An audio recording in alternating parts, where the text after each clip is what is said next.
কখনো জলকে নিজের মুঠোতে ধরে রাখার চেষ্টা করেছেন? চলুন আজ করা যাক।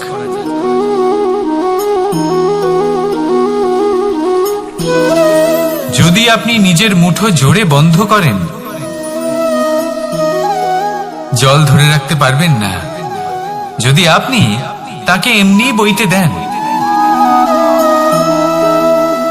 তাহলে ও নিজের পথ নিজেই করে নেবে, আর আপনার হাতেও থেকে যাবে।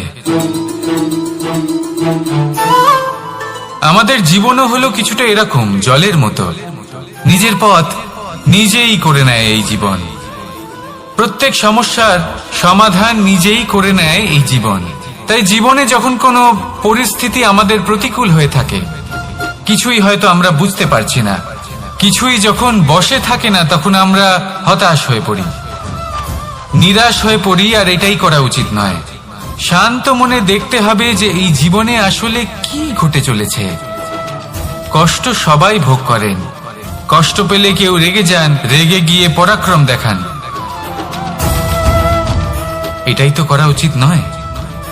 শান্ত মনে সেটাই করতে হবে যা জীবন আমাদের শেখাতে চাইছে।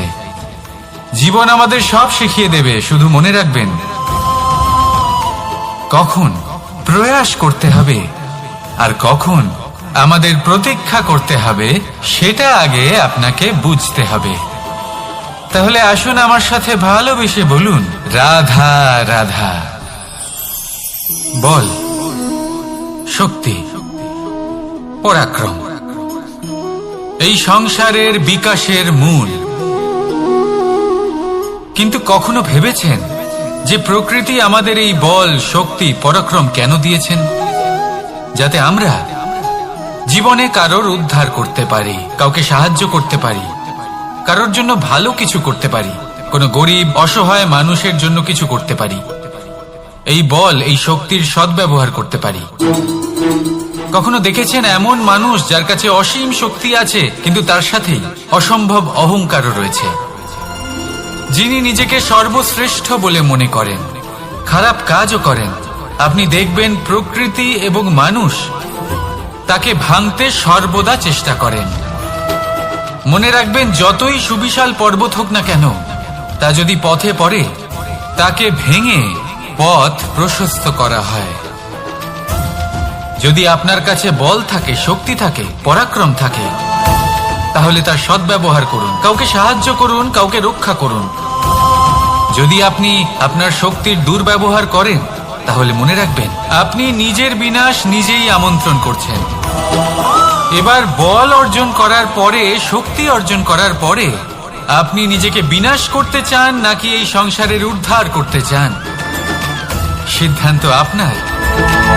রাধা রাধা। মানুষ আর ধন, এই দুইয়ের মধ্যে সম্পর্ক খুব ঘনিষ্ঠ। ধন হলো সেই শক্তি যার ব্যবহার মানুষ করে থাকে সাংসারিক বস্তু ক্রয় করার জন্য, নিজের জীবন যাপন করার জন্য। আর মানুষ হলো সেই শক্তি যারা ধনকে গুরুত্বপূর্ণ করে তোলেন। এবার একটা কথা বলি, ব্যবহার করা উচিত ধনকে আর ভালোবাসা উচিত মানুষকে। এটা বেশিরভাগ মানুষই বোঝেন না। মানুষ এখানেই সব থেকে বড় ভুল করে বসেন। তারা ভালোবাসেন ধনকে আর ব্যবহার করেন মানুষকে। এ হলো অনুচিত। দেখুন, আপনি একটা সূচের দ্বারা যুদ্ধ করতে পারবেন না, আর কোনো তলোয়ার দ্বারা বস্ত্র সেলাই করতে পারবেন না, তাই না? কোনটা কিসের জন্য হয় সেটা বোঝা অত্যন্ত জরুরি। আপনিও সঠিক দিকে অগ্রসর হন। মানুষকে ভালোবাসুন আর ধনকে ব্যবহার করুন। যদি আপনি মানুষকে ব্যবহার করেন, তাহলে আপনি ভালোবেসে ফেলবেন ধনকে। আর এই ভালোবাসা ধীরে ধীরে পরিণত হবে লোভে, আর ধীরে ধীরে এটা আপনাকে বিনাশ করে দেবে। তাহলে সমস্ত মানুষকে ভালোবাসুন আর এইভাবে ভালোবেসে বলুন, রাধা রাধা। সাফল্য কে না চান? সাফল্য লাভ করার, শিখরে পৌঁছানোর আলাদাই একটা আনন্দ রয়েছে। আর আপনজনদেরও কে না চান? প্রত্যেক মানুষ চান যেন জীবনে তার কোনো আপনজন থাকে, যারা সবসময় তাদের সাথে থাকবে। কারণ আপনজনের সাথেই তো সাফল্যের আনন্দ সব থেকে বেশি পাওয়া যায়। কিন্তু আসলে কি হয়, অনেক সময় সাফল্যের খোঁজে সেই পথে চলতে চলতে আমরা আপনদের থেকে দূরে চলে যাই। না চাইতেও দূরে চলে যেতে হয়, ওনাদের সাথে সময় কাটাতে পারি না। আর আমরা ভুলে যাই যে সাফল্যের আসল আনন্দ আপনজনদের সাথেই পাওয়া যায়। সফল হওয়ার পরে আপনদের সাথে দেখা হলে তাদের চোখে আমাদের জন্য যে আবেগ থাকে, যে সম্মান, যে প্রেম থাকে, সেটাই হলো আসল পুরস্কার। আমরা সেই কথা ভুলে যাই এবং একা হয়ে পড়ি। বেশিরভাগ সময় এটাই হয়, বেশিরভাগ সময় সফল মানুষগুলি একা হয়ে যান। এবার আপনি কি চান? আপনি অসফল হয়ে দিনগুলি একাকিত্বে কাটাতে চান, নাকি সফল হয়ে আপনজনদের সাথে আনন্দে থাকতে চান? সেই সিদ্ধান্ত আপনার। সাফল্যের পেছনে ছুটুন, নিজেকে উজাড় করে দিন, কিন্তু আপনজনদের সঙ্গ ত্যাগ করবেন না। সেই আপনজন যারা আপনার সাফল্যের জন্য দায়ী, সেই আপনজন যিনি আপনার সাফল্যে আনন্দ পান, সুখ লাভ করেন, তাদের কখনো ত্যাগ করবেন না। আসুন আমার সাথে ভালোবেসে বলুন, রাধা রাধা। ভগবান আর ভক্ত যখন একাকার হয়ে যায়, যখন ভক্ত তার ভগবানের প্রতি এবং নিজের জীবনের উদ্দেশ্যের প্রতি সম্পূর্ণরূপে সমর্পিত হয়, তখন জন্ম নেয় ভক্তি। এই সংসারের সমস্ত আশা হয়তো আপনার সঙ্গ ত্যাগ করে দিতে পারে, তখনও ভক্তি সাথে থাকবে। ভক্ত আর ভগবান যখন একাকার হয়ে যায়, তাদের মধ্যে কোনো পার্থক্য থাকে না। তারা এক হয়ে যায়, এক ব্যক্তিত্ব, এক অস্তিত্ব। সেই জন্য কখনো জীবনে যে কোনো রূপেই, যে কোনো প্রকারেই, যে কোনো ঈশ্বরকে মান্য করুন। মনের মধ্যে শ্রদ্ধা ভাব জাগ্রত করুন, মনে ভক্তি ভাব জাগ্রত করুন। এই সমগ্র সংসারে সব কিছু আপনাকে ছেড়ে চলে গেলেও তখনও এই ভক্তি শুধুমাত্র আপনার উত্থান ঘটাবে। তাই মনে ভক্তি জাগ্রত করুন আর আমার সাথে ভালোবেসে বলুন, রাধা রাধা। শব্দই হলো শূন্য, শব্দই হলো আরম্ভ, শব্দই হলো অন্ত, শব্দই হলো অমর, শব্দই হলো ব্রহ্ম। এই শব্দ হলো অত্যন্ত বিশেষ। কেউ কাঁদলে তাকে হাসিয়ে তোলে, কেউ হাসলে তাকে কাঁদিয়ে দেয়। কারোর মনে উদ্দীপনা জাগিয়ে তুলতে পারে, আবার কারোর মনে কাঁটা হয়ে বিঁধে থাকতে পারে। একটা অত্যন্ত গুরুত্বপূর্ণ কথা যা বোঝা অত্যন্ত আবশ্যক। আপনার মন, আপনার হৃদয় যতই শুদ্ধ হোক না কেন, যতই পবিত্র হোক না কেন, আপনার দৃষ্টিভঙ্গি যতই স্পষ্ট হোক না কেন, যদি আপনার কথা পবিত্র না হয়, যদি আপনার শব্দ শুদ্ধ না হয়, তাহলে তা আপনাকে আপনার কর্মফল ভোগ করতে বাধ্য করবেই।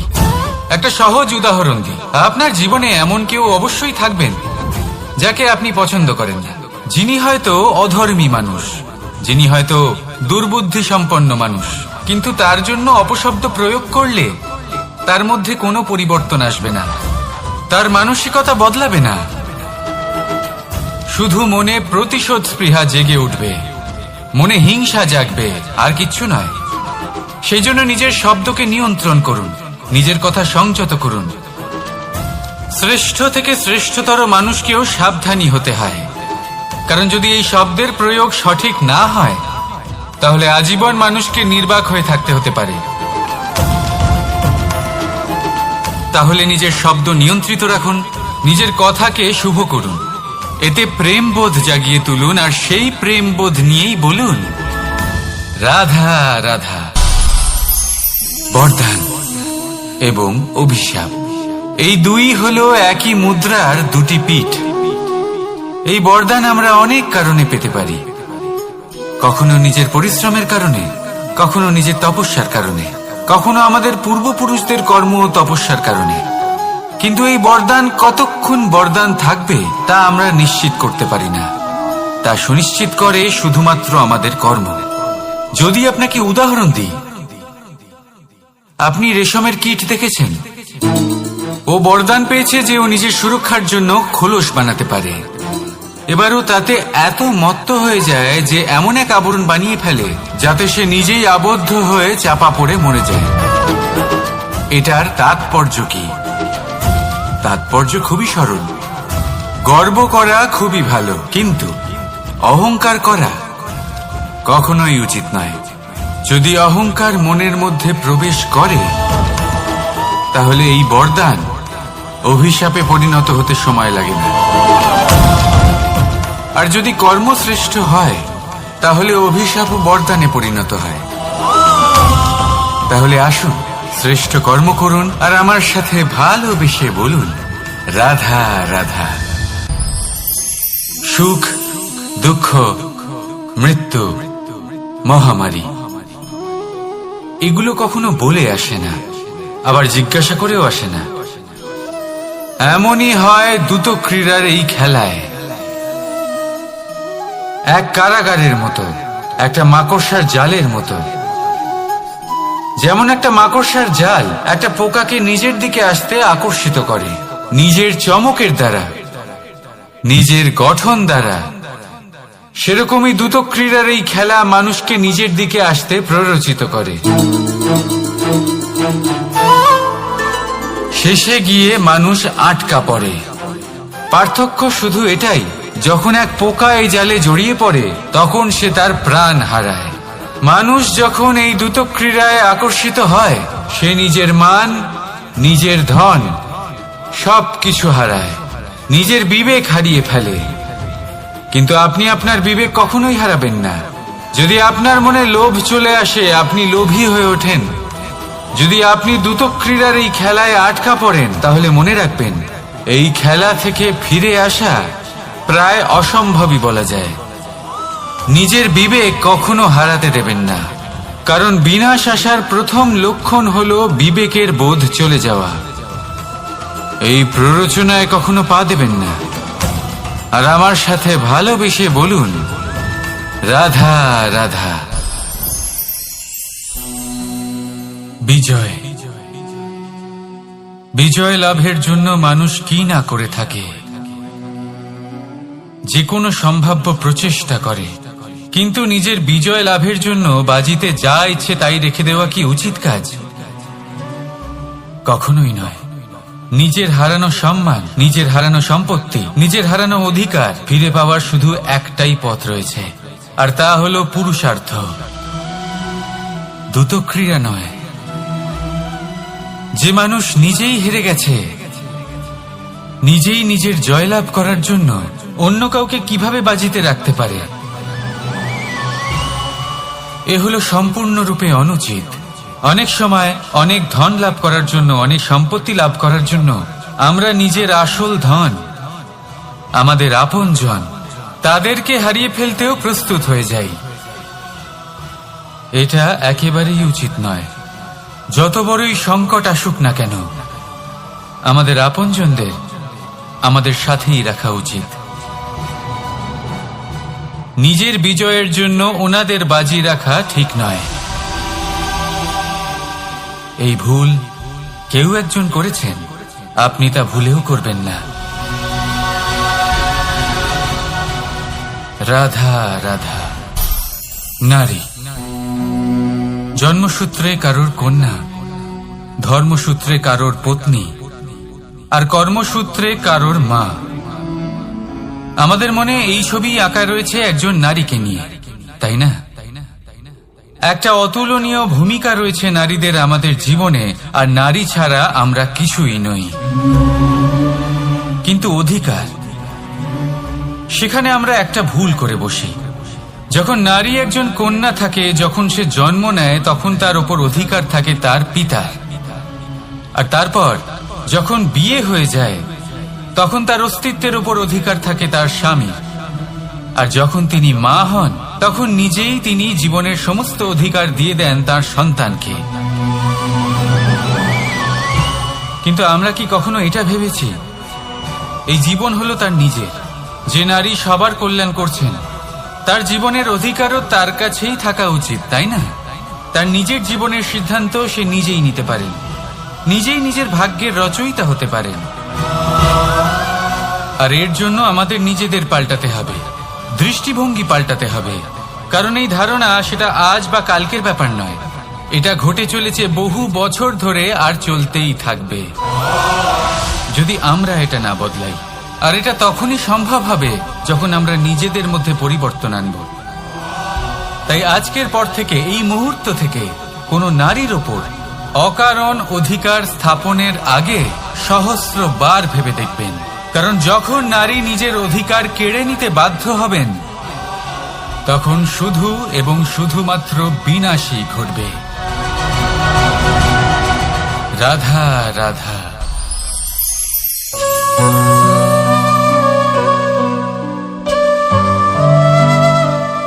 নারী, পুরুষরা যাকে নাম দিয়েছেন ত্রিয়া, কেন দিয়েছেন, কে দিয়েছেন, কেউ তা জানে না। কথায় আছে, পুরুষরা ভাবেন যে ত্রিয়া, ভাবেন একরকম, বলেন অন্য কিছু আর করেন অন্য কিছুই। কিন্তু সত্যিটা কি এটাই? আসল সত্যি হলো এটাই যে ত্রিয়া হলো সেই চরিত্রহীন পুরুষ আর কেউ নয়। সেই পুরুষ যারা নারীকে বলেন যে আপনি হলেন মা, আপনি হলেন দেবী, আপনি হলেন বোন। আর ভাবেন কি? ভাবেন যে এই নারী হলো আমাদের পায়ের ধুলো আর কিচ্ছু নয়। আর কি করেন? ওনাদের মাথায়, ওনাদের খোপায় মালা পরিয়ে দিয়ে ভাবেন যে ওনারা হলেন তাদের পায়ের ধুলোর সমান। একজন নারীর সম্মান ভঙ্গ করেন, তাদের দাসী মনে করেন। ভুলবেন না, যত্র নারীয়াস্ত পূজ্যন্তে রমন্তে তত্র দেবতা। অর্থাৎ যেখানে নারীকে পুজো করা হয় সেখানে ঈশ্বর বাস করেন, আর যেখানে নারীকে অপমান করা হয় সেখানে ঈশ্বর এবং ভাগ্য এই দুই রুষ্ট হয়। মনে রাখবেন, যদি নারী কল্যাণকারী হতে পারেন তাহলে নারী মহাচণ্ডী রূপও ধারণ করতে পারেন। যদি একজন নারী মাতা হয়ে জন্মদান করতে পারেন তাহলে নারী মৃত্যু হয়ে বিনাশও করতে পারেন। যেখানে নারী অপমানিত হবেন সেখানে মহান ভারতও মহাভারতের পথে অগ্রসর হতে পারে।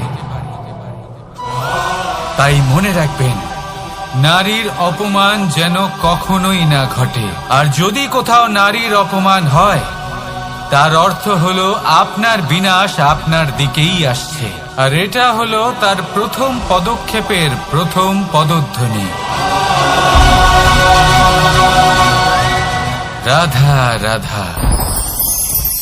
যদি সন্তান কোনো দুষ্কর্ম করে তাহলে সেই অপরাধ শুধু কি সেই সন্তানের?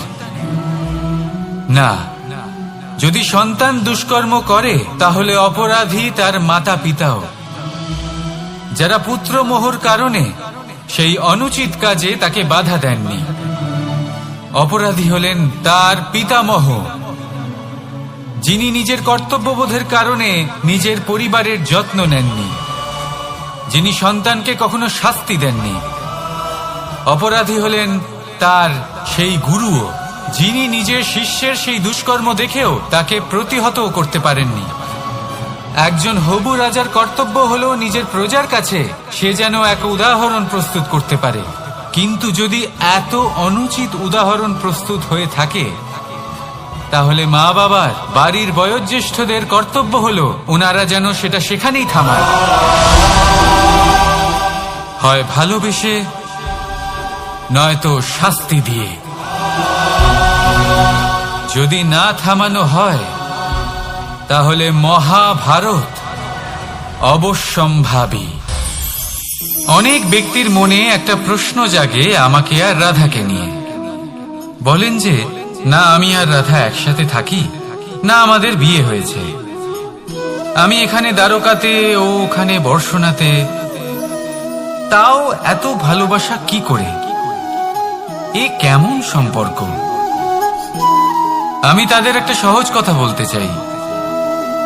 আপনি কখনো আয়নার দিকে দেখেছেন? নিজের দুই চোখের দিকে তাকিয়ে জিজ্ঞাসা করুন, এই দুই চোখ একসাথে কেন বন্ধ হয়, একসাথে কেন খোলে, একসাথে কেন ঘুমোয়, একসাথে কেন কাঁদে। আজীবন কোনো এক মানুষের সাথে সম্পর্ক রাখা অবশ্যই সম্ভব, তাদের সাথে দেখা না করে। আমার আর রাধার ভালোবাসাও কিছুটা এরকমই, আর কিছুটা এরকমই হয় ভালোবাসা দুই নয়নের মতো, যারা কখনোই মিলিত হবে না, কিন্তু চিরকালের জন্য একসাথে জুড়ে থাকবে। এই অনুভূতি নিঃস্বার্থ হয়, আর এই নিঃস্বার্থ ভালোবাসা আপনাকে আনন্দের পথে অগ্রসর করে। জীবনে সবসময় নিঃস্বার্থভাবে ভালোবাসুন, শুধুমাত্র আনন্দই পাবেন। তাহলে আসুন আমার সাথে নিঃস্বার্থভাবে ভালোবেসে বলুন, রাধা রাধা। মানুষ, কোন ব্যক্তির নির্মাণ হয় কিভাবে?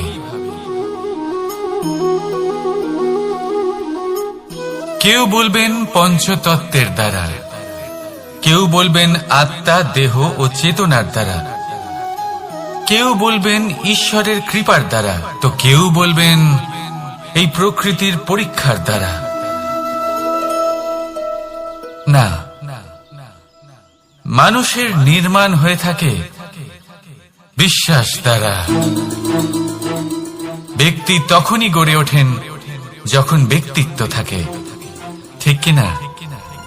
আর ব্যক্তিত্ব তখনই হবে আর সেরকমই হবে যেরকম বিশ্বাস আপনি নিজের উপরে রাখবেন। যদি আপনি মনে করেন আপনি বিষের ন্যায় হবেন, তাহলে আপনি বিষাক্তই হবেন।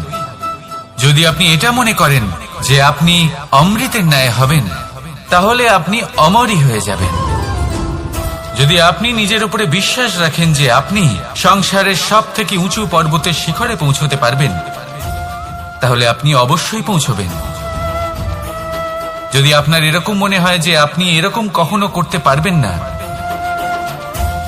তাহলে এরকম কখনোই হবে না।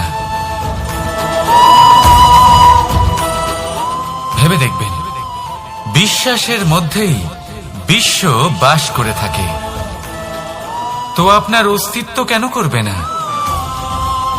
যেমন বিশ্বাস আপনি নিজের উপরে রাখবেন, তেমনই আপনি হয়ে উঠবেন। সেই জন্য নিজের উপরে বিশ্বাস রাখুন, আর হ্যাঁ, ভালোবেসে বলুন, রাধা রাধা। শত্রুতা, একজন মানুষ অন্য মানুষের সাথে শত্রুতা করে বসেন। দুজন ঘনিষ্ঠ বন্ধু, এমনও এক সময় আসতে পারে যখন এনারা একে অপরের শত্রু হয়ে ওঠেন। এর অনেকগুলো কারণ হতে পারে, কিন্তু মূল কারণ হল আলোচনা। আগে হ্যাঁ, আপনি যদি কারোর বিষয়ে আলোচনা করেন, তাহলে সে আপনার শত্রু হয়ে যেতে পারে। এবার মনে একটা প্রশ্ন আসতে পারে যে এটা কিভাবে সম্ভব হতে পারে? আলোচনা, এটা তো অত্যন্ত জরুরি। যদি আমি নিজের বন্ধুর খারাপ কাজের বিষয়ে আলোচনাই না করি, তাহলে সে শুধরবে কি করে? এ কথা সত্যি যে আলোচনা আবশ্যক, কিন্তু তার থেকেও বেশি গুরুত্বপূর্ণ এবং আবশ্যক হলো আপনার এই সিদ্ধান্ত। সিদ্ধান্ত এটাই যে আপনার এই আলোচনা কোন স্থানে করবেন। যদি এটা সবার সামনে করবেন ভাবেন, তাহলে তা অপমানও হয়ে যেতে পারে। যদি এটা আলাদাভাবে করেন, তাহলে তা পরামর্শ হয়ে যায়। অপমান কেউ স্বীকার করতে পারেন না, কিন্তু পরামর্শ সকলের ভালো লাগে। তাহলে যদি আপন কারোর জন্য ভালো কিছু চান, কাউকে শুধরে দিতে চান, আর আপনার মনে হয় আলোচনা আবশ্যক, তাহলে সর্বপ্রথম সময়, পরিস্থিতি আর স্থানের কথা মনে রাখবেন, নয়তো এই আলোচনা আপনাকে খুব ভোগাতে পারে।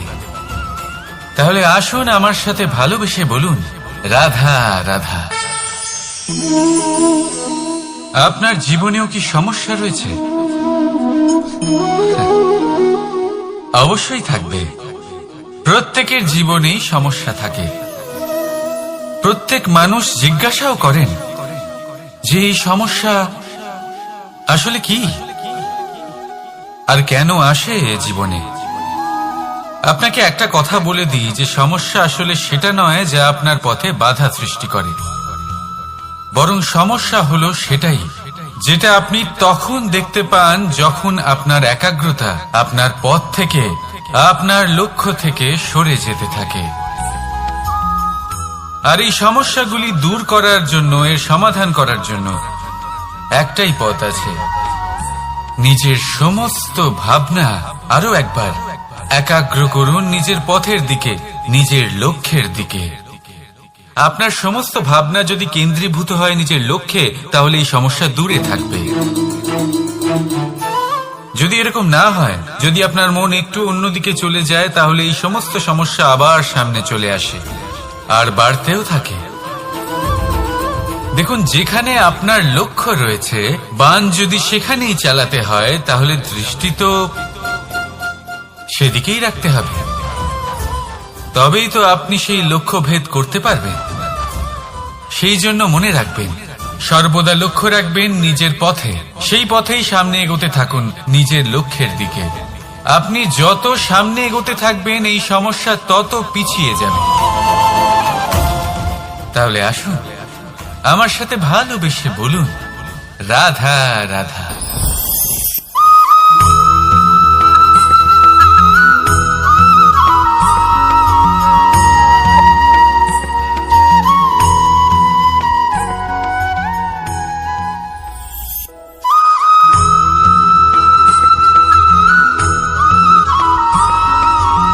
পঞ্চতত্ত্বের মধ্যে দ্বিতীয় তত্ত্ব হল ধরণী, ভূমি, যাকে আমরা ধরণী মাতা বলি। এই ধরণী ধৈর্য ধারণ করে, আর এর ওপরেই আমাদের সমগ্র সংসার নির্ভরশীল। কারণ এই ভূমি সহ্য ক্ষমতা রাখে, এর সহ্য ক্ষমতা হল অপরিসীম। সন্তান যতই আঘাত প্রদান করুক না কেন, প্রেম পূর্বক সহ্য করে, আর তার বদলে অমূল্য রত্ন প্রদান করে। সন্তান যদি হাল চালায়, তাহলে তার বদলে তাকে অন্ন প্রদান করে। এটাই হলো ধরণী। এবার এর থেকে আমরা কি শিক্ষা পেতে পারি? এটাই যে কারোর জন্য কিছু করা বা কাউকে কিছু দেওয়া মনে কোনো কামনা ছাড়াই। আর এই কথাটা বুঝে যান, যদি কারোর জন্য কামনা না রেখে বা কোনো পাওয়ার আশা না রেখে কারোর জন্য কিছু করেন বা কারোকে কিছু দেন, যদি এটা আপনি শিখতে পারেন, তবে আপনি ভালোবাসতে শিখে গেছেন। আর সেই জন্যই এই ধরিত্রীকে মাতা বলা হয়। কারণ মাতা শুধু উনি নন যিনি গর্ভে সন্তানকে ধারণ করেন, মাতা তো উনিও যিনি জীবন বাঁচতে শেখান, যিনি জীবন বাঁচার উদাহরণ প্রদান করেন। তাহলে ধরণীর থেকে এই নিঃস্বার্থ ভাব শিখুন, নিঃস্বার্থ ভালোবাসা শিখুন, আর এই ভালোবাসার সাথেই বলুন, রাধা রাধা।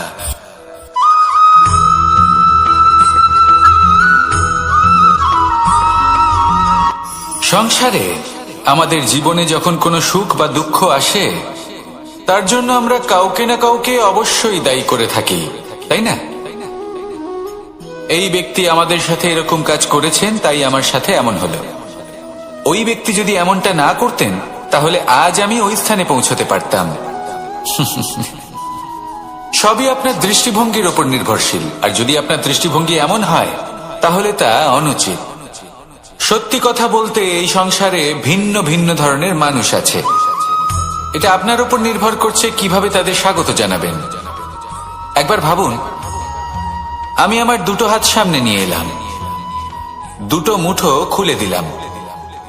দুই প্রকারের মানুষ আসবেন, কিছু না কিছু দিয়ে যাবেন। এই মুঠো যদি আমি বন্ধ করে দিই, তাহলে না কেউ আমাকে কিছু দিতে পারবে, না আমার কিছু যাবে আসবে। নিশ্চয়ই বুঝতে পারছেন এই দুই ধরনের ব্যক্তি কারা এবং তারা কি দিয়ে যান। আমি যদি নিজের মুঠো খুলে দিই, তাহলে কিছু ভালো মানুষ আসবেন, আমাকে আনন্দ, সন্তুষ্টি, জ্ঞান প্রদান করে যাবেন, ভালো অভিজ্ঞতা দিয়ে যাবেন। কোনো খারাপ ব্যক্তি যদি আসেন, তাহলে তিনিও খারাপ অভিজ্ঞতা দেবেন, যার থেকে আমি শিক্ষা লাভ করব। এই সব কিছু আমি লাভ করতে পারি। মুঠো যদি বন্ধ করে রাখি, তাহলে আমি কিছুই পাবো না। দেখুন, এই সংসারে প্রত্যেকের জীবন এইরকম। প্রত্যেকের জীবনে সবকিছুই আছে, ভালো খারাপ দুই মানুষই আছে, ভালো অভিজ্ঞতা আছে, খারাপ অভিজ্ঞতা আছে। নির্ভর করছে আপনার উপর যে আপনি কি করবেন, এনাদের স্বাগত কিভাবে জানাবেন, কার থেকে কি বুঝবেন, কি শিখতে পারবেন, আর কোন দৃষ্টিভঙ্গি নিয়ে অগ্রসর হবেন। এটাই নির্ধারণ করবে যে আপনার জীবন কেমন হবে। আসুন আমার সাথে ভালোবেসে বলুন, রাধা রাধা।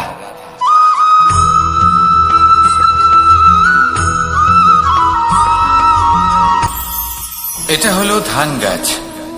এর থেকে যে চাল উৎপন্ন হয় তা মানুষ গ্রহণ করেন। আর এটা কি? এ হলো জংলি ঘাস। একবার ভেবে দেখুন, যদি এই জংলি ঘাস ধান গাছের আশেপাশে থাকে তাহলে কি হবে? ধান উৎপন্ন হতে পারবে? তা উৎকৃষ্ট হতে পারবে? আমরা কি তা গ্রহণ করতে পারবো? কখনোই নয়। এই জংলি ঘাস ধানকে নষ্ট করে দেবে, কিন্তু নিজে জীবিত থাকবে। এটাই হলো আজকের শিক্ষা। এই সংসারে যদি আপনি নীতির পথে চলতে চান, উচিত কর্ম করতে চান, সংসারকে সেবা করতে চান, তাহলে জংলি ঘাসের মতো ব্যক্তিদের থেকে সবসময় দূরে থাকতে হবে। সেই ব্যক্তি যারা দুর্নীতি এবং মিথ্যা দ্বারা পরিপূর্ণ, যাদের ব্যবহার অশুভ, যাদের অনেক অশুভ গুণ রয়েছে, তারা সঠিক নয়। সেই সকল ব্যক্তি যাদের চরিত্র অত্যন্ত দুষ্ট হয়, তারা হয় শুভ চরিত্রের ব্যক্তিকে একদম নষ্ট করে দেয়, নয় নিজের মতো বানিয়ে তোলে। তাই যদি আপনি নীতির পথে চলতে চান, এই সংসারের জন্য শুভ কর্ম করতে চান, তাহলে সেই সঙ্গ লাভ করুন যে সঙ্গ জ্ঞানে পরিপূর্ণ, যাদের মধ্যে অনেক গুণ আছে, যাদের থেকে প্রতিদিন কিছু শিখতে পারবেন। এমন ব্যক্তির সাথে জীবন অতিবাহিত করুন। দুরাচারীদের থেকে দূরে থাকুন। তবেই এই মন প্রসন্ন হয়ে বলবে, রাধা রাধা।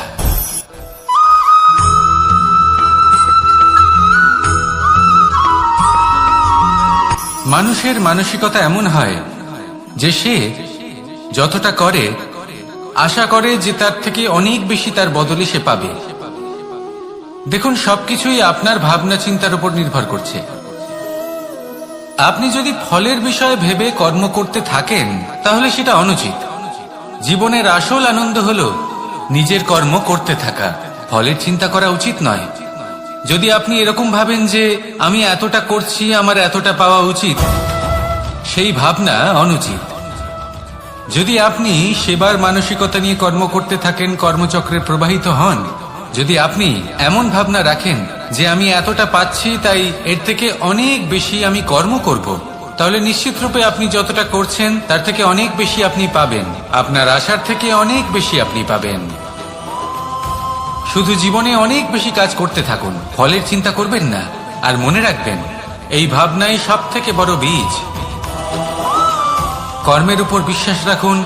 জীবনে যা যা আপনি চান সবই সুখময় হবে। আসুন আর আমার সাথে ভালোবেসে বলুন, রাধা রাধা।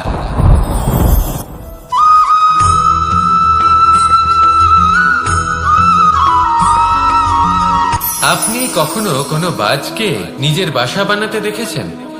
এই বাজ যখনই কোনো বাসা বানায় তখন উঁচু গাছের ডালে বা কোনো পর্বতের শিখরে বাসা বানায়, অনেক উচ্চতায়। আর সেখানে তার সন্তানও জন্মগ্রহণ করে। যখন এই সন্তানেরা জন্মায় তখন এই বাজ খুবই ভালোবেসে এবং খুব সাবধানে এদের পালন পোষণ করে। নিজের ঠোঁট দিয়ে তাদের ঠোঁটে খাবার পরিবেশন করে। কিন্তু যেই সেই সন্তানেরা হৃষ্টপুষ্ট হয়ে যায় এবং সেই কথা বাজ নিজে বুঝতে পেরে যায়, সেই বাজ নিজেই সেই বাসা ছিন্ন ভিন্ন করে দেয়। সেই সন্তান যাদের সবেমাত্র ডানা গজিয়েছে, কিভাবে উঠতে হয় তারা জানে না, সেই সন্তানগুলিকে উচ্চতা থেকে ঠেলে দেয়। সেই সন্তান প্রথমে ভয়ভীত হয়ে যায়। তারা সামনে মৃত্যুকে দেখতে পেয়ে ভয়ের কারণে তাদের ডানা ঝাপটাতে থাকে। আর সেই প্রক্রিয়াতেই সেই সন্তানগুলি উড়তে শুরু করে দেয়। এবার এই ঘটনায় আমরা কি শিক্ষা পেতে পারি? এটাই, যদি আপনি মাতা পিতা হন তাহলে নিজের সন্তানকে অবশ্যই স্নেহ করুন, কিন্তু তাদেরকে নিজের আঁচলের তলায় বেঁধে রাখবেন না। যদি আপনি চান আপনার সন্তান জীবনে উন্নতি করুক, তাহলে নিজের মুঠো থেকে তাদের স্বতন্ত্র করে দিন। এই সংসারে সংঘর্ষ করতে দিন। সেই সন্তান নিজেই বুঝতে পারবে যে জন্মের সময় পাওয়া ডানা কি করে ব্যবহার করতে হয়। আর আপনার চোখের সামনে আপনার সন্তান এই আকাশে উড়তে থাকবে। তাহলে আসুন আমার সাথে ভালোবেসে বলুন, রাধা রাধা।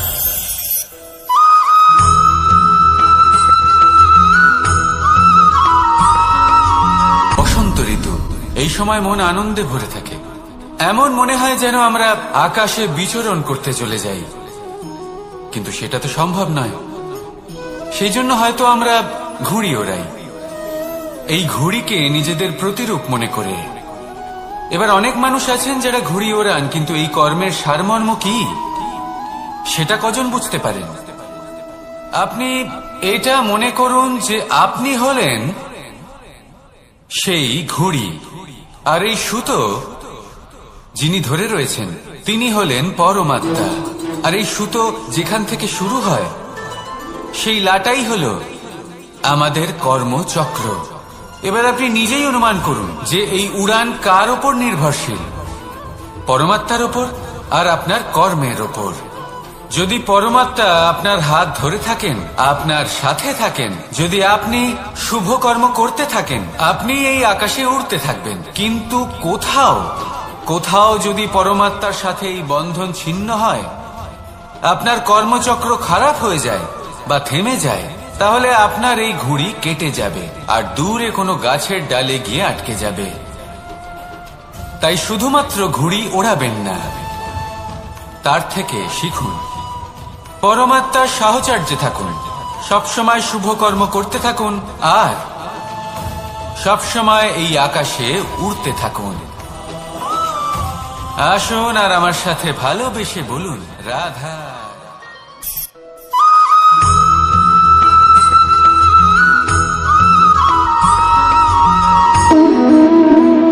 সম্পর্ক হলো আমাদের জীবনের একটি আধার। কিছু সম্পর্ক এমন যে আমরা জন্মসূত্রে লাভ করি, যেমন পরিবার, মা বাবা। কিছু সম্পর্ক আছে যে আমরা জীবনে অর্জন করে থাকি, তা সে প্রেমের হোক, স্নেহের হোক বা বন্ধুত্বের। এই সকল সম্পর্ক লাভ করার বা গড়ে তোলার 5টি ধাপ রয়েছে। প্রথম ধাপ, কোনো ব্যক্তির সাথে আলাপ হওয়া, তার সাথে কথা বলা বা তাকে দেখা। দ্বিতীয় ধাপ, সে ব্যক্তিকে আমাদের ভালো লাগা। তৃতীয় ধাপ, আমাদের এটা চাইতে শুরু করা যে জীবনে এই ব্যক্তি যেন আমাদের বন্ধু হন, আমাদের জীবনে থাকে, বা আমাদের কাউকে ভালোবেসে ফেলা। আর এটা আমাদের ভাবা বা চাওয়া যে সেই ব্যক্তি যেন আজীবন আমার সাথে থাকেন, আমার জীবনে আমার সাথী হয়ে। চতুর্থ ধাপ, লাভ করা। এবার এই ধাপটি অনেক মানুষের পক্ষেই খুবই সরল হয়, বড়ই সরল ভাবে নিজেদের সঙ্গীকে লাভ করে থাকে। কিছু মানুষের জন্য এই ধাপ অত্যন্ত কঠিন হয়ে থাকে। অনেক প্রতিকূল পরিস্থিতির উপর জয়লাভ করে তারা সঙ্গীকে লাভ করেন, কিন্তু লাভ অবশ্যই করেন। এরপরে আসে পঞ্চম, অন্তিম এবং সব থেকে গুরুত্বপূর্ণ ধাপ। সেটা হলো সেই সম্পর্ক পালন করা। এটা হলো এমন এক বিষয় যা প্রত্যেক মানুষের শেখা উচিত। যদি ব্যক্তি নিজের জীবনে সম্পর্ক রক্ষা করতে শিখে যান, তবে প্রত্যেক সম্পর্ক তার জীবনকে স্বর্গ করে তুলবে। আসুন আর আমার সাথে ভালোবেসে বলুন, রাধা রাধা।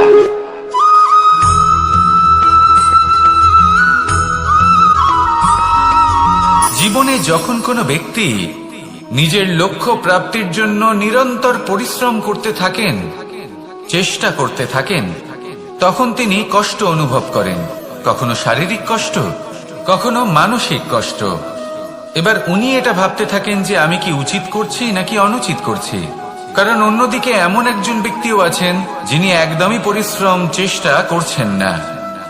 তিনি মদিরা পান করেন, বিলাসিতায় জীবন কাটান, অলস প্রকৃতির হয়ে ওঠেন, নিদ্রাতে বিলীন হয়ে থাকেন আর ভাবেন যে তিনি সুখ লাভ করছেন। কিন্তু এরকম কেন হয়? কারণ যখন আমরা সৎ পথে থাকি, উচিত পথে চলি, লক্ষ্য প্রাপ্ত করার জন্য চেষ্টা করতে থাকি, তখন আমাদের ভেতরে থাকা নেতিবাচক শক্তি এবং পাপ এই দেহকে ত্যাগ করে দেয়। আর এই অনুভূতিটাই আমাদের দুঃখের অনুভূতি দেয়, কষ্ট দেয়। এবার সেখানে যদি আমরা কুপথে চলি, অনুচিত পথে চলতে থাকি, তাহলে আমাদের ভেতরে থাকা পুণ্য এবং ধনাত্মক শক্তি আমাদের দেহ ত্যাগ করে দেয়। আর এই অনুভূতির কারণেই আমরা সুখ অনুভব করি। কিন্তু কখনো ভাববেন যে এই সুখ বেশি সময় পর্যন্ত থাকে না। সেই জন্য সবসময় মনে রাখবেন, যদি আপনি জানেন যে এটাই আপনার লক্ষ্য, এটাই উচিত পথ, শুভ পথ, তাতে নিরন্তরভাবে এগিয়ে যেতে চেষ্টা করতে থাকুন। এই কষ্ট আপনাকে সুখের পরাকাষ্ঠায় কখন পৌঁছে দেবে তা আপনি জানতেই পারবেন না। আসুন আমার সাথে ভালোবেসে বলুন, রাধা রাধা।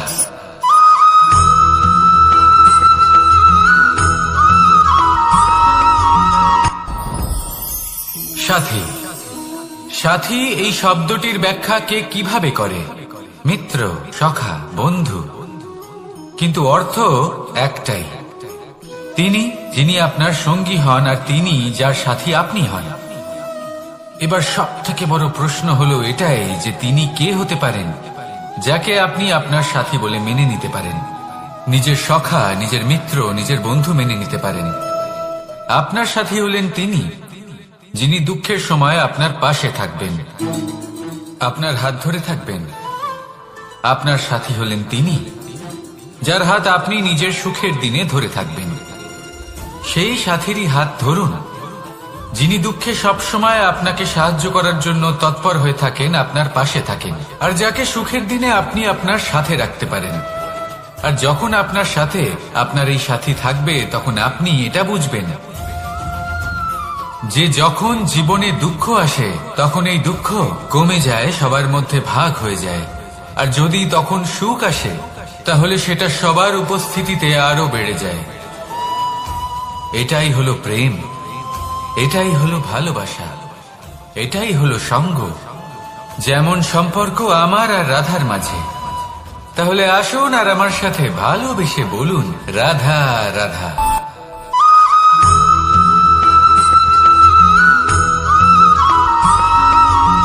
এই সংসারে প্রত্যেক মানুষ এটাই চান যে তিনি যেন ধনবান হন, আর্থিক অবস্থা তার ভালো থাকে, ওনার বাড়িতে লক্ষ্মীর আগমন হয়।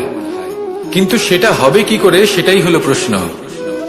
কেউ বলেন যে যদি পরিশ্রম করো তাহলে ধন অর্জন সম্ভব, কেউ বলেন যে যদি বিদ্যা লাভ হয় তবেই ধন অর্জন সম্ভব, কেউ বলেন যে যদি বলশালী হও তবেই সম্পন্ন থাকবে। ভালো কথা, যদি তাই হয়ে থাকে, তবে দিনমজুর সারা দিন পরিশ্রম করেন, তিনি কেন ধনী হন না?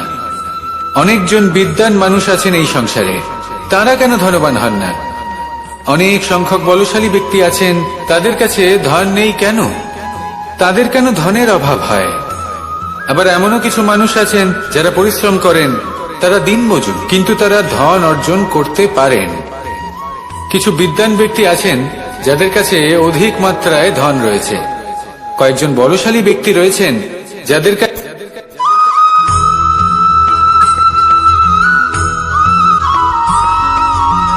পঞ্চতত্ত্বের মধ্যে দ্বিতীয় তত্ত্ব হল ধরণী, ভূমি, যাকে আমরা ধরণী মাতা বলি। এই ধরণী ধৈর্য ধারণ করে, আর এর ওপরেই আমাদের সমগ্র সংসার নির্ভরশীল। কারণ এই ভূমি সহ্য ক্ষমতা রাখে, এর সহ্য ক্ষমতা হল অপরিসীম। সন্তান যতই আঘাত প্রদান করুক না কেন, প্রেম পূর্বক সহ্য করে, আর তার বদলে অমূল্য রত্ন প্রদান করে। সন্তান যদি হাল চালায়, তাহলে তার বদলে তাকে অন্ন প্রদান করে। এটাই হলো ধরণী। এবার এর থেকে আমরা কি শিক্ষা পেতে পারি? এটাই যে কারোর জন্য কিছু করা বা কাউকে কিছু দেওয়া মনে কোনো কামনা ছাড়াই। আর এই কথাটা বুঝে যান, যদি কারোর জন্য কামনা না রেখে বা কোনো পাওয়ার আশা না রেখে কারোর জন্য কিছু করেন বা কারোকে কিছু দেন, যদি এটা আপনি শিখতে পারেন তবে আপনি ভালোবাসতে শিখে গেছেন। আর সেই জন্যই এই ধরিত্রীকে মাতা বলা হয়, কারণ মাতা শুধু উনি নন যিনি গর্ভে সন্তানকে ধারণ করেন, মাতা তো উনিও যিনি জীবন বাঁচতে শেখান, যিনি জীবন বাঁচার উদাহরণ প্রদান করেন। তাহলে ধরনীর থেকে এই নিঃস্বার্থ ভাব শিখুন, নিঃস্বার্থ ভালোবাসা শিখুন, আর এই ভালোবাসার সাথেই বলুন রাধা রাধা।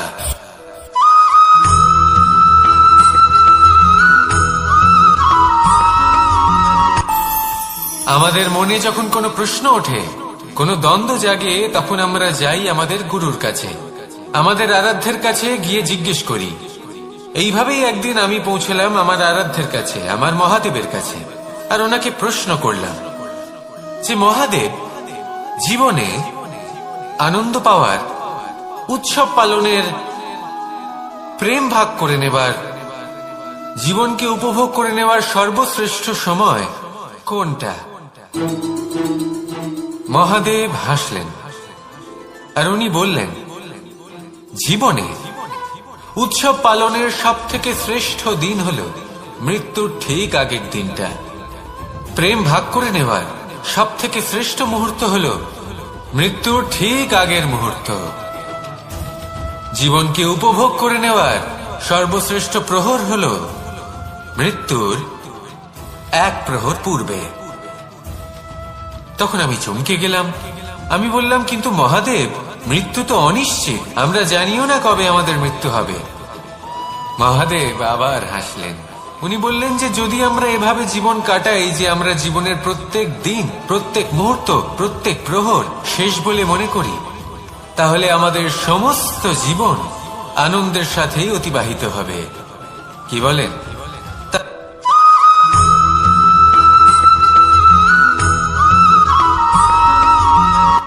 সংসারে আমাদের জীবনে যখন কোনো সুখ বা দুঃখ আসে, তার জন্য আমরা কাউকে না কাউকে অবশ্যই দায়ী করে থাকি, তাই না?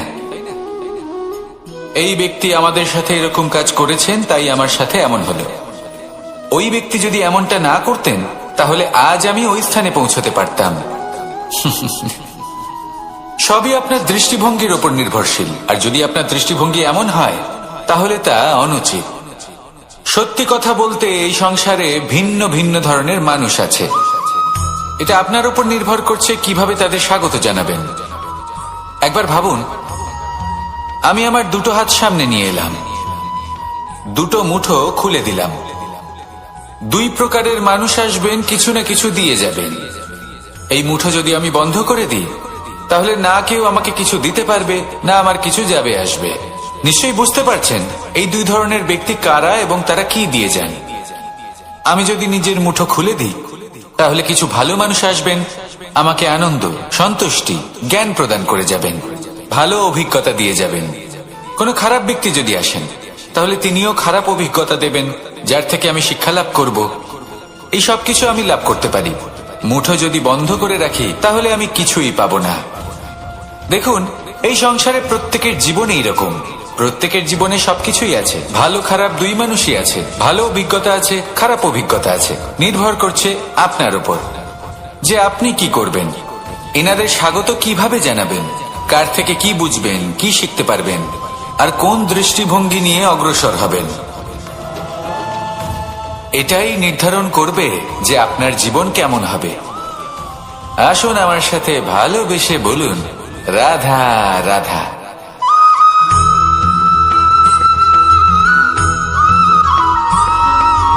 জীবনে অগ্রসর হওয়ার জন্য আমাদের কাকে প্রয়োজন হয়? মাতা পিতা, বন্ধু, প্রেম, সাহায্য, অর্থ, পরিশ্রম, আশা। ভিন্ন ভিন্ন মানুষ ভিন্ন ভিন্ন বিকল্প চয়ন করে। যদি আমি আপনাকে বলি, তাহলে জয় আর পরাজয়ের মন্ত্র দুটো শব্দের উপর নির্ভর করে, মেনে নেওয়া আর দৃঢ় হওয়া। যদি মেনে নেন, তাহলে হেরে যাবেন। যদি দৃঢ় হন, তাহলে নিশ্চিত রূপে জয়ী হবেন। যদি কখনো আপনি ক্লান্ত হয়ে ওঠেন, আপনি দুঃখী হন, পুরোপুরি ভেঙে পড়েছেন, তখন মেনে নেবেন না যে আপনি ভেঙে পড়েছেন, নয়তো হেরে যাবেন। তখন উল্টে স্থির করবেন যে যাই হয়ে যাক না কেন, আমি জয়ী হবই। আর আপনি দেখবেন যে জয় নিশ্চিত রূপে আপনার কাছেই আসবে।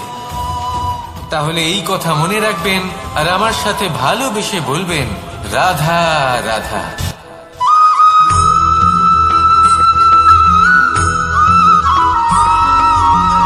ভালোই, শুধু ওনাদের কঠোর ব্যবহার দেখলে আমরা একটু ভয় পেয়ে যাই। এবার ওনাদের এই কঠোর ব্যবহার আমাদের ভালো না লাগলেও অত্যন্ত আবশ্যক, কারণ মাতার থেকে আমরা যে শক্তি লাভ করি তা যেন নিয়ন্ত্রণ হারিয়ে বিধ্বংসী না হয়ে ওঠে। আমরা যেন কোনো কুপথে না চলে যাই, আমরা কখনো যেন দোষ না করে ফেলি। শুধু সেই জন্য পিতা এবং গুরু একটু কঠোর হয়ে ওঠেন, এবং ওনাদের এই কঠোর আচরণ ভবিষ্যতে গিয়ে আমরা অবশ্যই বুঝতে পারি। জীবনে কিছু বছর আমরা এগিয়ে যাই আর তারপর আমরা বুঝতে পারি যে বাবা এবং গুরু আমাদের যথেষ্ট ভালোবাসতেন, কিন্তু ওনাদের ভালোবাসার বহিঃপ্রকাশ আলাদা। প্রয়োজনীয় হলো এটা দেখার, এটা বোঝার যে শুরু থেকে আমাদের প্রতি ওনাদের আচরণ কেমন ছিল। ওনাদের কঠোর হওয়ার পেছনে ওনাদের ভালোবাসাটা বোঝার চেষ্টা করুন, ওনাদের চিন্তাটা বোঝার চেষ্টা করুন, ওনাদের পথপ্রদর্শনের আড়ালে আপনার ভবিষ্যতের জন্য যে পরিকল্পনা ওনারা করেছেন সেটা বোঝার চেষ্টা করুন। তখন আপনারা বুঝতে পারবেন ওনাদের ভালোবাসাকে। আপনার মনের মধ্যে আপনা থেকেই ওনাদের প্রতি সম্মান জেগে উঠবে। নিজের পিতা এবং নিজের গুরু এই দুজনের প্রতি কৃতজ্ঞতা প্রকাশ করুন আর আমার সাথে ভালোবেসে বলুন, রাধা রাধা।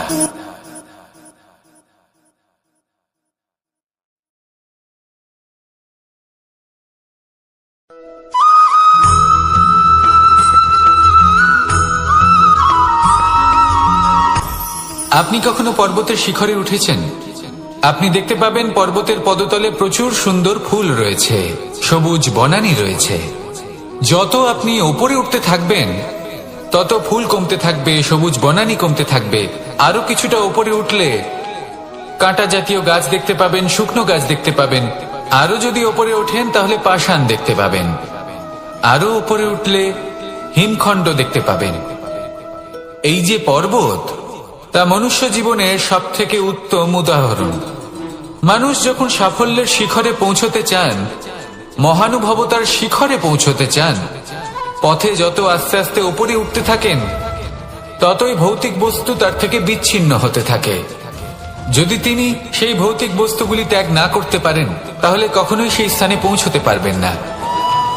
আর মানুষ যদি উচিত ত্যাগ করতে পারেন, পথে অগ্রসর হতে থাকেন, এগোতে থাকেন, তাহলে একদিন না একদিন তিনি মহানুভবতার, জ্ঞানের, সাফল্যের হিমের স্বাদ অবশ্যই লাভ করবেন। মনে রাখবেন, মানব জীবনে ত্যাগ হলো অত্যন্ত গুরুত্বপূর্ণ অংশ।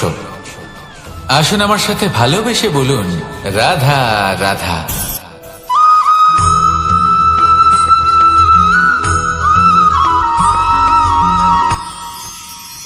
মানুষ তার জীবনে দুই ধরনের পরিস্থিতিকে খুব ভয় পায়। এক, কোনো কারণবশত কারোর সামনে নত হওয়া। দুই, কোনো কারণে নিজের চরিত্র থেকে, নিজের মূল্যবোধ থেকে বিচ্যুত হওয়া। এবার কেন হয় এরকম যে কথায় কথায় কারোর সামনে নত হতে হয়? কেন বারংবার নিজের চরিত্র থেকে চ্যুত হতে হয়? এরকম কেন হয়? এটা তখনই হয় যখন আমাদের শিক্ষা এবং মূল্যবোধের অভাব থাকে। যদি মানুষের মধ্যে প্রকৃত শিক্ষা থাকে তাহলে এই সংসারে কোনো সময় এবং কারোর সামনেই নত হওয়ার কোনো প্রয়োজন নেই। যদি মানুষের মধ্যে মূল্যবোধ থাকে তাহলে তাকে নিজের মূল্যবোধ বা চরিত্র থেকে বিচ্যুত হতে হয় না, তা সে যাই হয়ে যাক না কেন। কোনো বালককে যদি জন্ম থেকেই সুশিক্ষার অধিকারী করা হয়, শিক্ষিত করা হয়, মূল্যবোধের অধিকারী করা হয়, তবে সে এই সংসারে এমন কর্ম করবে যাতে সে নিজেকে, নিজের পরিবারকে, সমগ্র সমাজকে গর্বিত করতে পারে। শিক্ষা লাভ করুন, মূল্যবোধ লাভ করুন এবং আমার সাথে ভালোবেসে বলুন, রাধা রাধা।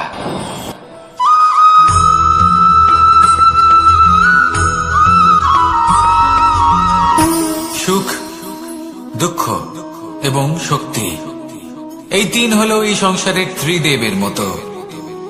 আমাদের জীবনে যা কিছু ঘটছে এই তিনটির ভিত্তির উপরেই হচ্ছে। আসলে এই সংসারের একটা নিয়ম আছে, যখনই আপনি কিছু লাভ করেন এই সংসার আপনার পরীক্ষা নেয়।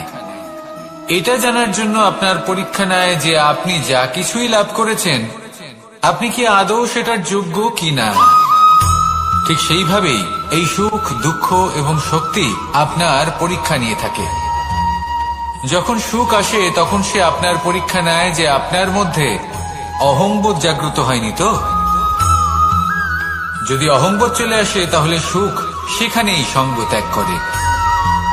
দুঃখ আপনার ধৈর্যের পরীক্ষা নিতে থাকে, আর যদি আপনার মধ্যে ধৈর্য না থাকে তাহলে এটা আপনাকে আরো বেশি দুঃখের গভীর অন্ধকারে ঠেলে দেবে।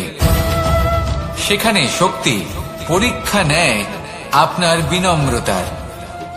যদি আপনি বিনম্র না হন তাহলে হয় এই শক্তি আপনার সঙ্গ ত্যাগ করবে, নয় এই শক্তি বিনম্রতার অভাবে আপনার পতনের কারণ হতে পারে। এই সংসারে যে কোনো ব্যক্তি যিনি এই পরীক্ষায় উত্তীর্ণ হয়ে থাকেন এই জীবনে তিনি সাফল্য লাভ করেন। আসুন আমার সাথে ভালোবেসে বলুন, রাধা রাধা।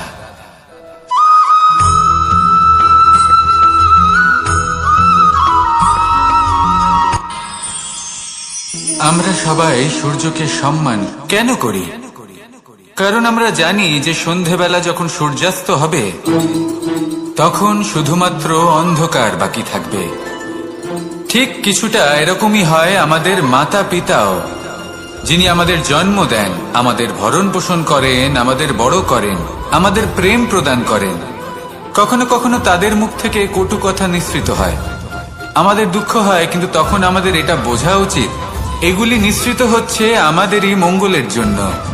যেমন সূর্যদেব, উনিও উত্তাপ দিয়ে থাকেন আমাদেরই মঙ্গলের জন্য, যাতে ফসল পাকতে পারে, যাতে জল বাষ্প হয়ে মেঘ হতে পারে, বৃষ্টি হতে পারে, আর এই সংসারে নিরন্তর জলের প্রবাহ থাকে। আমাদের মাতা পিতা, তাদের কঠোর আচরণ, তাদের কঠোর অনুশাসনের পেছনে লুকিয়ে থাকে ওনাদের ভালোবাসা। আমাদের তা বুঝতে হবে, সসম্মানে ওনাদের গ্রহণ করতে হবে। কারণ ঠিক সূর্যাস্তের পরে যেমন চতুর্দিক অন্ধকারচ্ছন্ন হয়ে যায়, তেমনি আমাদের জীবন থেকে যখন আমাদের মাতা পিতা চলে যায় তখন আমাদের জীবনেও শুধু এবং শুধুমাত্র অন্ধকারই ছেয়ে থাকে। সেই জন্য নিজের মাতা পিতাকে সম্মান করুন, ওনাদের ভালোবাসা প্রদান করুন। এই মন আর এই জীবন প্রসন্ন হয়ে বলবে, রাধা রাধা।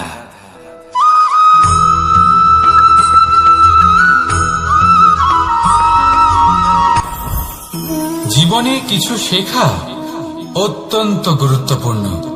এবার কি কি শিখতে হবে সেই সব শেখানোর জন্য অনেক শিক্ষক রয়েছেন, কিন্তু কি শিখবেন না আর কি করবেন না এটা আমাদের নিজের অভিজ্ঞতা দিয়ে শিখতে হয়। কিন্তু তার মানে এটা নয় যে যদি আপনাকে শিখতে হয় যে আগুনের তাপ কতটা, আপনাকে আগুনের মধ্যে হাত দিতে হবে। না, অন্য কারোর অভিজ্ঞতা দ্বারাও শিখতে পারেন। প্রশ্ন শুধুমাত্র একটাই যে আপনি কি শিখতে চান নাকি চান না। যদি আপনি এটাই ভাবেন যে আমি শুধুই নিজের অভিজ্ঞতা দ্বারাই শিখতে চাই, তাহলে জীবনকাল ছোট মনে হবে, অনেক কিছুই শিখতে পারবেন না। তাই নিজের সাথে সাথে বড়দের অভিজ্ঞতার দ্বারাও শেখা শুরু করে দিন। এই সংসারের অভিজ্ঞতা দ্বারা শিখতে শুরু করে দিন। আর এটা নিশ্চিত রূপে শেখা আবশ্যক যে কখন কি করবেন না, কোথায় থামতে হবে আর কোথায় থামবেন না। তাহলে আসুন আর আমার সাথে ভালোবেসে বলুন, রাধা রাধা।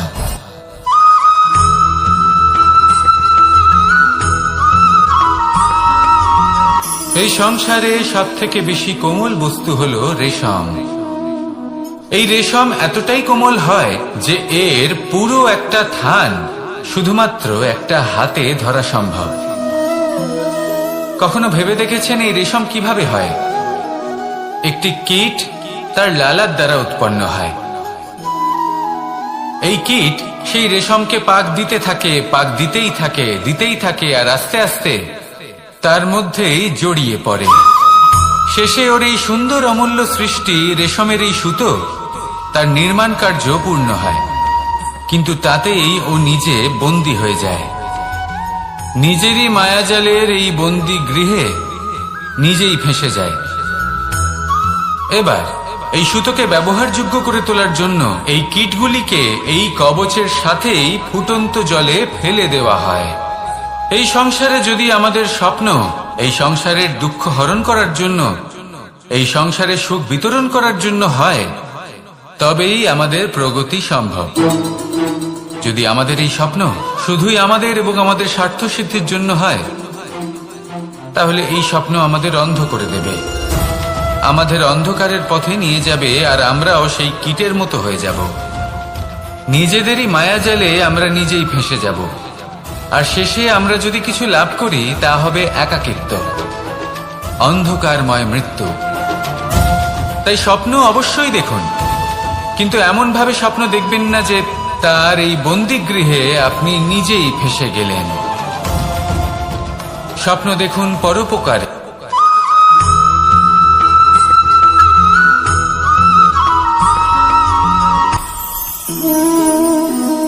শক্তি এক অত্যন্ত বিচিত্র বস্তু, বা বলতে পারেন অনুভূতি। পিতা সবসময় চান যেন তিনি তার শক্তি পুত্রকে। আসুন আপনাকে সহজে বোঝাই। যদি আপনি সুপাত্র হন আর আপনাকে শক্তি দেওয়া হয়, তাহলে আপনি সেই শক্তির গুরুত্ব বুঝবেন, কোথায় সেই শক্তি প্রয়োগ করা উচিত সেটা বুঝবেন। আর এটা যেহেতু অর্জন করা শক্তি হবে, সেই শক্তির অপব্যবহার হবে না। কিন্তু যদি এই আপনি কুপাত্র হন আর যদি আপনাকে এই শক্তি দেওয়া হয়, তাহলে কি হবে? দেখতে গেলে এই শক্তি আপনি দান হিসেবে পেয়েছেন, তাই না আপনি এই শক্তির গুরুত্ব বুঝবেন আর না এর প্রয়োগ আপনি জানবেন। তার অপব্যবহার হওয়া সুনিশ্চিত। তাই যদি আপনি কোনো শক্তি অর্জন করতে চান, তাহলে আগে তার যোগ্য হয়ে উঠুন, পুত্র নয় পাত্র হয়ে উঠুন। আর আমার সাথে ভালোবেসে বলুন, রাধা রাধা।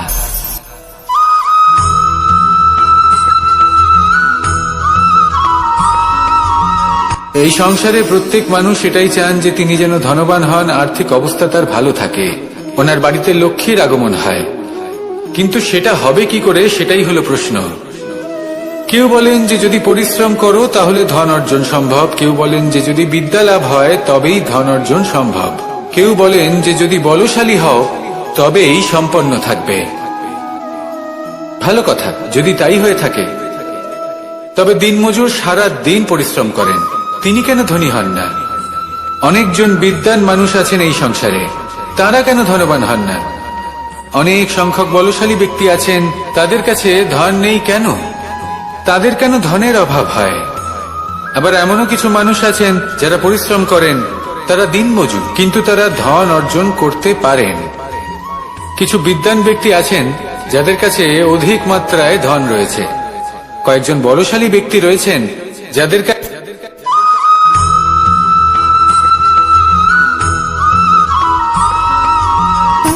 সুখ, দুঃখ এবং শক্তি, এই তিন হলো এই সংসারের ত্রিদেবের মতো। আমাদের জীবনে যা কিছু ঘটছে এই তিনটির ভিত্তির উপরেই হচ্ছে। আসলে এই সংসারের একটা নিয়ম আছে, যখনই আপনি কিছু লাভ করেন, এই সংসার আপনার পরীক্ষা নেয়। এটা জানার জন্য আপনার পরীক্ষা নেয় যে আপনি যা কিছুই লাভ করেছেন, আপনি কি আদৌ সেটার যোগ্য কিনা। ঠিক সেইভাবেই এই সুখ, দুঃখ এবং শক্তি আপনার পরীক্ষা নিয়ে থাকে। যখন সুখ আসে তখন সে আপনার পরীক্ষা নেয় যে আপনার মধ্যে অহংবোধ জাগ্রত হয়নি তো। যদি অহংবোধ চলে আসে তাহলে সুখ সেখানেই সঙ্গ ত্যাগ করে। দুঃখ আপনার ধৈর্যের পরীক্ষা নিতে থাকে, আর যদি আপনার মধ্যে ধৈর্য না থাকে তাহলে এটা আপনাকে আরো বেশি দুঃখের গভীর অন্ধকারে ঠেলে দেবে। সেখানে শক্তি পরীক্ষা নেয় আপনার বিনম্রতার। যদি আপনি বিনম্র না হন, তাহলে হয় এই শক্তি আপনার সঙ্গ ত্যাগ করবে, নয় এই শক্তি বিনম্রতার অভাবে আপনার পতনের কারণ হতে পারে। এই সংসারে যে কোনো ব্যক্তি যিনি এই পরীক্ষায় উত্তীর্ণ হয়ে থাকেন, এই জীবনে তিনি সাফল্য লাভ করেন। আসুন আমার সাথে ভালোবেসে বলুন, রাধা রাধা।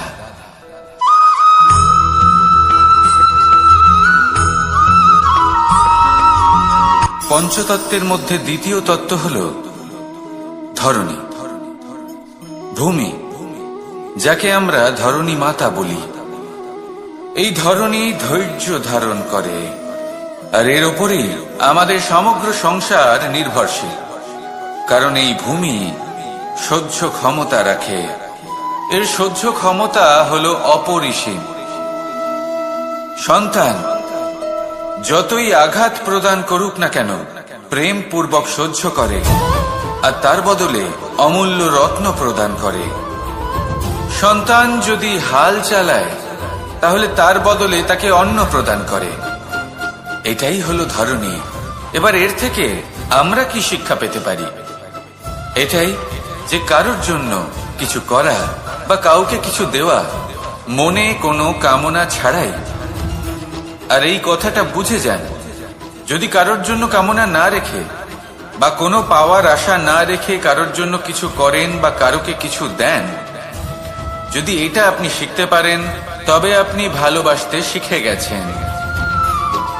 আর সেই জন্যই এই ধরিত্রীকে মাতা বলা হয়। কারণ মাতা শুধু উনি নন যিনি গর্ভে সন্তানকে ধারণ করেন, মাতা তো উনিও যিনি জীবন বাঁচতে শেখান, যিনি জীবন বাঁচার উদাহরণ প্রদান করেন। তাহলে ধরণীর থেকে এই নিঃস্বার্থ ভাব শিখুন, নিঃস্বার্থ ভালোবাসা শিখুন, আর এই ভালোবাসার সাথেই বলুন, রাধা রাধা।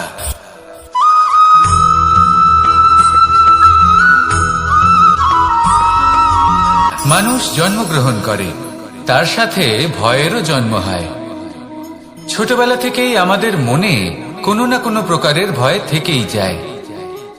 কেউ এই বিষয়ে ভয় পায় যে তার কোনো বস্তু তার থেকে দূরে চলে যাবে, কেউ এই বিষয়ে ভয় পায় যে আমি নিজেকে হারিয়ে ফেলব, কেউ এই ভেবে ভয় পায় যে আমার প্রিয়জনেরা তারা যেন আমার থেকে দূরে না চলে যায়, কেউ এই ভেবে ভয় পায় যে আমরা যেন পথ না হারিয়ে ফেলি, আদি ইত্যাদি। কিন্তু সত্যি কথা বলতে, ভেবে দেখুন এই ভয় বাস্তবে কি? শুধুই একটা মনস্থিতি, আর কিছুই নয়। যা কিছু আপনি জীবনে পেয়েছেন তা একদিন আপনাকে হারাতে হবে। এই জীবন হলো আপনারই, কিন্তু তাও একদিন সমাপ্ত হবে। তাই ভয় পেয়ে কি লাভ? এই ভয় শুধু আপনাকে জীবন যাপন করা থেকে বাধা দিচ্ছে, আর কিচ্ছু নয়। পথ হারিয়ে ফেললেই বুঝতে পারবেন যে নতুন পথ কিভাবে বানাতে হয়। কিছু মানুষকে জীবন থেকে হারালে তবেই আপনি বুঝবেন যে আপনার আপনজনকে। এই ভয়ের কারণে ভীত হয়ে থাকবেন না। এই তারা নক্ষত্র অন্ধকারের অভাবে গুরুত্ব হারায়। শিবকেও মহাদেব হওয়ার জন্য বিষপান করতে হয়েছিল। প্রত্যেক পরিস্থিতি, প্রত্যেক সাফল্য আপনার পরীক্ষা নেবে, তাতে উত্তীর্ণ হওয়া হলো আপনার কর্ম। যখনই আপনি ভয় পাবেন বা সংকটের সম্মুখীন হবেন, তখন সাহসের সাথে তার সম্মুখীন হন। মনে রাখবেন, যে সম্মুখীন হতে জানে, সাফল্য তার সাথে সবসময় থাকে। আসুন আর আমার সাথে ভালোবেসে বলুন, রাধা রাধা।